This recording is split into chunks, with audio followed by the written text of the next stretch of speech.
Ya, baiklah, materi berikutnya adalah mengenai wawasan wiyata mandala. Ya, akan dijelaskan oleh Ibu Nur. Sebelum kita mulai, mari kita persilahkan Ibu Nur untuk memperkenalkan diri dahulu. Bangga Ibu. Terima kasih Bu Nisa atas kesempatan yang diberikan. Sebelumnya Ibu ucapkan selamat bergabung dengan SMP Kemah Indonesia 4 Bandung, khusus untuk kelas 7. Semoga kalian belajar di sini bisa menyenangkan dan kalian bisa memperoleh prestasi yang gemilang di sini nantinya. Amin. Pertama-tama Ibu ingin perkenalkan diri dulu. Nama Ibu Nuryati, biasa dipanggil Ibu Nur. Ibu mengajar pelajaran prakarya di kelas 7, 8, dan 9. Di sini Ibu akan menjelaskan tentang wawasan wiyata mandala. Apa itu wawasan? Mungkin kalian sering mendengar kata wawasan. Wawasan adalah cara pandang. Bagaimana cara pandang kita mengenai sesuatu. Yang keduanya wiyata. Wiyata adalah pendidikan. Pendidikan di mana kalian sudah menempuh pendidikan dari mulai SD dan sekarang akan melanjutkan ke SMP. Dan yang ketiga mandala. Apa itu mandala? Mandala adalah tempat atau lingkungan. Jadi kalau kita melihat pengertian keseluruhan, apa itu wiyata mandala? Wiyata mandala adalah sikap menghargai dan bertanggung jawab terhadap lingkungan sekolah sebagai tempat menuntut ilmu pengetahuan. Jadi nanti kalian di sini akan dididik dengan ilmu pengetahuan, dengan keterampilannya, dan mudah-mudahan akan memberikan skill buat kalian nanti di masa depan. Mungkin itu pengertian yang pertama. Yaitu pengertian mengenai wiyata Wiyata mandala. mandala, ya. Terus unsur-unsur wiyata mandala itu apa aja ya, Bu? Kalau unsur-unsur mungkin ini lebih pada penekanannya ya. Apa saja sih unsur-unsur wiyata mandala, unsur-unsur dalam tempat lingkungan sekolah itu? Yang pertama adalah tentunya sekolah. Karena kalian akan belajar di tempat di mana kalian menuntut ilmu, sekolah merupakan lingkungan pendidikan di mana nanti kalian akan dididik di sini dari mulai kelas 7, kelas 8, dan kelas 9. Mudah-mudahan kalian bisa melaksanakannya dengan baik. Yang kedua adalah kepala sekolah. Kepala sekolah di sini adalah memegang peranan penting karena beliau bertugas sebagai penanggung jawab dalam penyelenggaraan pendidikan di dalam lingkungan sekolah. Kemudian yang ketiga yaitu guru dan orang tua. Nah, di sini peran guru dan orang tua sangat berpengaruh sekali terhadap keberhasilan dari pendidikan Jadi itu harus sendiri. kerjasama ya, Bu, Ya, ya? adanya kerjasama. Tanpa kerjasama antara guru dan orang tua tentunya tidak akan bisa Terwujud. tercipta pendidikan yang berkarakter yang sekarang sedang digalakan ya, bahwa pendidikan itu harus berkarakter. Ya, Jadi anak-anak betul. bisa berkarakter bagaimana kalau dalam pendidikan lingkungan keluarganya itu tidak berkarakter. Nah, itu Makanya di sini betul. sekolah benar-benar harus menciptakan pendidikan yang berkarakter. Iya. Nah, yang keempat adalah warga sekolah. Warga sekolah ini tidak hanya di dalam tapi juga di luar sekolah. Kalau di dalam mungkin warga sekolah itu adalah guru, kepala sekolah, kemudian siswanya juga dan staf ya, ada TU, ada penjaga sekolah juga. Di luar lingkungan sekolah itu adalah tetangga-tetangga kita yang mungkin ada di lingkungan sekolah dekat kita sekolah ya. kita ya, Bu, Ada ya. masyarakat tentunya. Itu masyarakat di luar sekolah.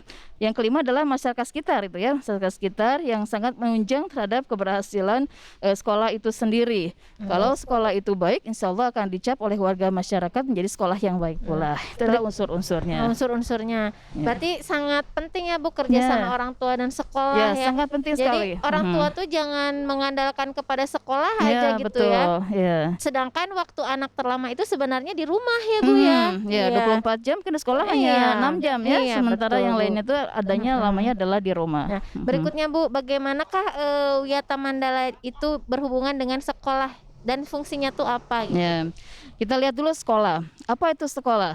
Mungkin kalian yang sudah sering belajar di sekolah tahu ya apa itu sekolah.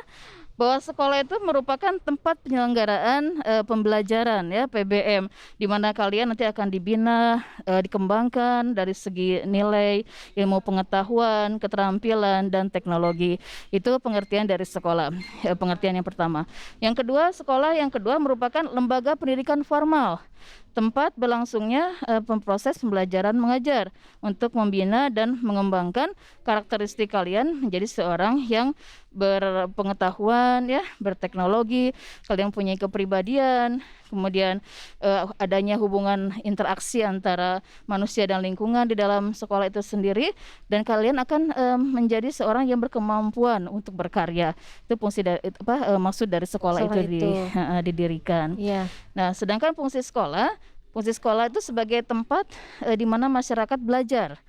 Karena mereka memiliki aturan dan tata tertib kehidupan yang mengatur hubungan antara guru, pengelola pendidikan, kemudian mencapai tujuan pendidikan yang telah ditetapkan dalam suasana yang dinamis.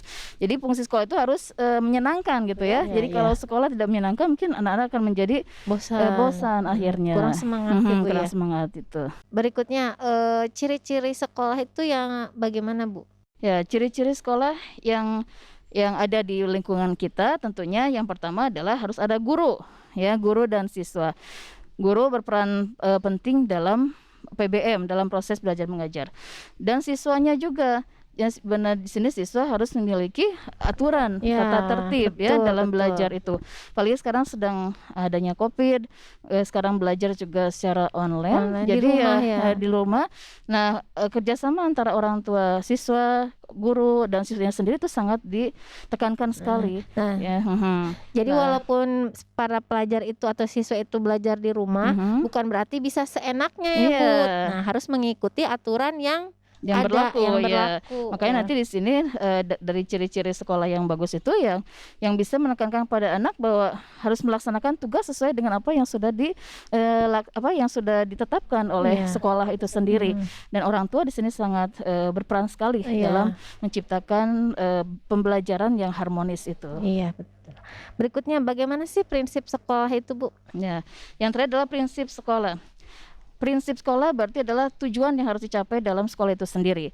Bahwa prinsip sekolah itu sebagai wadah atau lembaga yang memberikan bekal hidup, di mana anak nanti akan belajar tentang apa itu hidup. Bahwa hidup itu tidak hanya makan, ya, tapi juga untuk menunjang kehidupan nanti dia di masa yang akan datang. Jadi anak dididik di sini bahwa dia harus memiliki cita-cita. Apa yang akan dia peroleh nanti dengan belajar di sini. Itu yang harus digambarkan pada anak bahwa sekolah dimanapun sama. Iya, betul. Ya, hanya bagaimana kita bisa mengisi anak-anak itu. Tentu peran guru juga sangat berpengaruh sekali, tapi anak-anak juga sangat ada pengaruh yang sangat berat sekali di sini, bahwa anak-anak harus mau bekerja sama dengan guru. Ya, itu yang pertama, bahwa anak-anak prinsip sekolah itu adalah sebagai wadah yang akan memberikan bekal hidup. Nah, bagaimana dia bisa menjadi anak yang berhasil kalau ketika belajar saja dia sudah ogah-ogahan gitu ya, tidak melaksanakan Jadi tugas. yang intinya itu sebenarnya bukan nilainya, Bu ya, tapi proses bagaimana mendapat nilai itu. Apakah dia bersungguh-sungguh atau dia lalai atau bagaimana. Nah, itu yang penting ya, Bu. Karena itulah proses belajar itu bukan hanya tujuannya bukan nilai, tapi mempunyai tadi apa, Ibu? Kemampuan skill.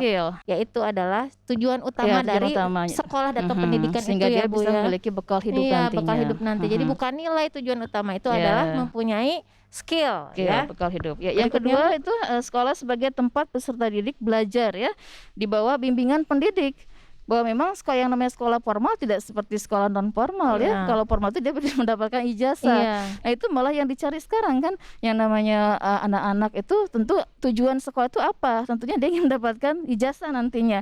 Nah, itulah makanya kenapa sekolah jadikan sebagai sekolah yang formal yang nantinya akan memberikan bekal hidup buat dia, minimal ijazah dia peroleh dari sekolah tersebut. Tuh.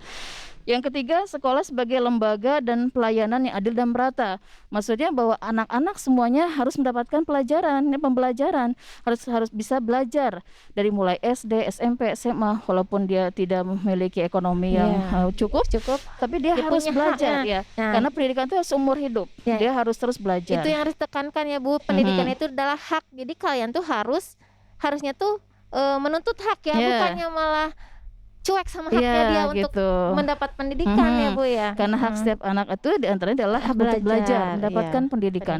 Yaitu Oh, ya. sebagai bekal buat nanti dia di masa depan ya dia akan yang akan datang. Ya bagaimana bisa menghasilkan generasi yang bagus kalau anak-anaknya sendiri tidak mau Iya, belajar. kan ada juga gitu. di hadis ya Bu, utlubul ilma Ilmu, minal mahdi ilal lahdi, ya. tuntutlah ilmu dari buayan sampai liang liang lahat. Jadi lahat. itu yang harus Iya, diperjuangkan iya, karena yang betul. namanya belajar itu adalah ibadah. Iya, jadi Ya. harus selalu semangat belajar ya, Nanda sekalian, karena belajar itu adalah ibadah ya Bu, Ya. yang Dan sangat yang tinggi terakhir tuh pahalanya. prinsip sekolah adalah sekolah sebagai lembaga pengembangan bakat dan minat siswa. Nah ini sangat ditekankan sekali bahwa anak ini tidak hanya knowledge-nya, tidak hanya pendidikannya atau pengetahuannya, tapi juga bakatnya dia akan dikembangkan. Makanya di sini di sekolah SMP Kema ada ekskul ya, banyak ekskul yang ya menarik mungkin nanti ya Bu akan ya. diterangkan ya oleh sudah. guru ekskulnya bagaimana ekskul di sekolah SMP Kemah yang bisa kalian ikuti nanti ketika nanti belajar kembali di sekolah SMP Kemah secara offline gitu ya. Ya mungkin itu pendapat saya tentang wawasan Wiyata Mandala, mudah-mudahan bermanfaat buat kalian semua. Ya, terima kasih Ibu atas materinya. Nah, tadi sudah diterangkan oleh Ibu Nur mengenai apa sih wawasan Wiyata Mandala itu, yaitu salah satunya mengenai bagaimana berkarakter di sekolah ya, apa saja sekolah, terus tuh tujuannya apa ya, teknis apa namanya, ciri-ciri sekolah bagaimana, prinsip sekolah yang baik bagaimana, unsur-unsurnya apa saja sudah dijelaskan dengan jelas ya oleh Ibu Nur tadi. Nah, ada pesan-pesan untuk penutup buat Ananda kelas 7 Bu? Anak kelas 7 tetap semangat belajar walaupun dalam keadaan pandemi, apapun yang terjadi itu sudah qadarullah dari kehendak Allah. Kemudian kita bisa menjalani semua ini dengan rasa sabar ya, dan bersyukur dengan apa yang sudah Allah berikan. Semuanya ada amanah yang harus kita pegang dan kita bisa bertahan dalam keadaan seperti ini dan bisa berhasil untuk menjalaninya. Ya. Itu saya anak-anak, selamat bertemu lagi nanti ketika pembelajaran. Kita tutup billahi taufiq wal hidayah. Assalamualaikum warahmatullahi wabarakatuh. Waalaikumsalam warahmatullahi wabarakatuh. Terima kasih Bu. Sama.